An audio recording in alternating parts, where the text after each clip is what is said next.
శ్రావణంలోనే వరలక్ష్మి వ్రతాన్ని ఎందుకు జరుపుకుంటారో తెలుసా? హిందూ పంచాంగం ప్రకారం ప్రతి ఏటా శ్రావణ మాసంలో పౌర్ణమికి ముందు వచ్చే శుక్రవారం రోజున వరలక్ష్మి వ్రతం జరుపుకుంటారు. అయితే ఈ మాసంలోనే ఈ వ్రతాన్ని ఎందుకు జరుపుకుంటారు, ఈ పూజ చేయడం వల్ల వచ్చే ఫలితాలేంటి అనే వివరాలను ఇప్పుడు తెలుసుకుందాం. హిందూ మత విశ్వాసాల ప్రకారం వరాలిచ్చే తల్లి వరలక్ష్మి. అష్టలక్ష్ముల్లో వరలక్ష్మీదేవికి ఎంతో ప్రాముఖ్యత ఉంది.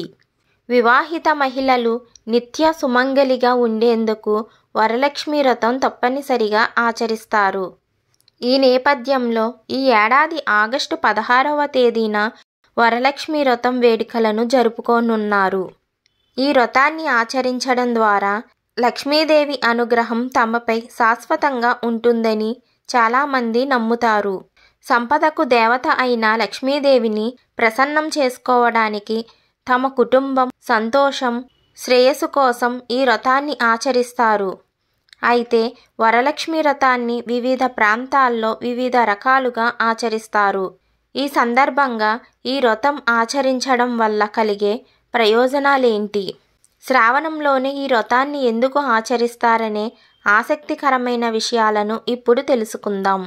వరలక్ష్మీదేవిని పూజిస్తే శ్రావణ మాసంలో పౌర్ణమికి ముందు వచ్చే శుక్రవారం అంటే ఆగస్టు 16వ తేదీన తెలుగు రాష్ట్రాలతో పాటు ఇతర ప్రాంతాల్లోనూ వరలక్ష్మి వ్రతాన్ని జరుపుకుంటారు. ఈ వ్రతాన్ని ఎక్కువగా వివాహిత స్త్రీలు మాత్రమే ఆచరిస్తారు. కొత్త జంటలు సంతానం కోసం, తమ కుటుంబం జీవిత భాగస్వామి సంతోషం కోసం, ఆదాయం ఐశ్వర్యం పెరగాలని ఈ వ్రతాన్ని ఆచరిస్తారు. వరలక్ష్మీదేవిని పూజిస్తే అష్టలక్ష్ములను పూజించినట్టేనని నమ్ముతారు. లక్ష్మీదేవిని ప్రసన్నం చేసుకునేందుకు వరలక్ష్మి వ్రతాన్ని దక్షిణ భారతదేశంలో ఘనంగా జరుపుకుంటారు. అయితే ఉత్తర భారతంలో ఈ వ్రతానికి పెద్దగా ఆదరణ లేదు. లక్ష్మీదేవిని ప్రసన్నం చేసుకునేందుకు, తన ఆశీస్సులు పొందేందుకు వరలక్ష్మి వ్రతం అత్యంత పవిత్రమైన రోజులలో ఒకటి. ఈ వ్రతాన్ని చేసిన వారికి అమ్మవారి అనుగ్రహం తప్పక లభిస్తుందని చాలామంది నమ్మకం. సుఖ సంతోషాల కోసం వరలక్ష్మి వ్రతాన్ని ఆచరించడం వల్ల సంతానం లేని వివాహితులకు సంతాన భాగ్యం కలుగుతుందని, పేదలకు పుష్కలంగా ధనలాభం కలుగుతుందని చాలామంది విశ్వసిస్తారు. ఈ వ్రతాన్ని కేవలం మహిళలే ఆచరించడం అనేది ఆనవాయితీగా వస్తుంది.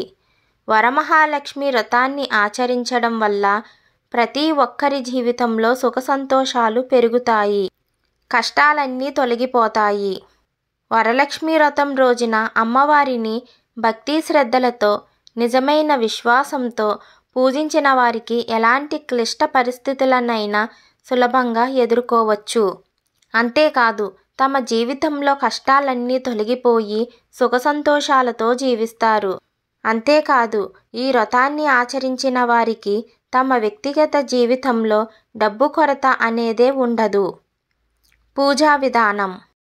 వరలక్ష్మి వ్రతాన్ని ఆచరించే రోజున ఉదయాన్నే నిద్రలేచి తలస్నానం చేసి ఇంటిని శుభ్రం చేసుకోవాలి.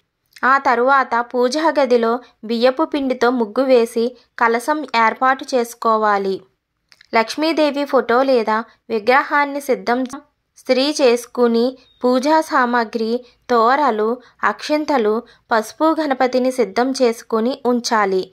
అనంతరం వరలక్ష్మి వ్రతం కథను చదవాలి.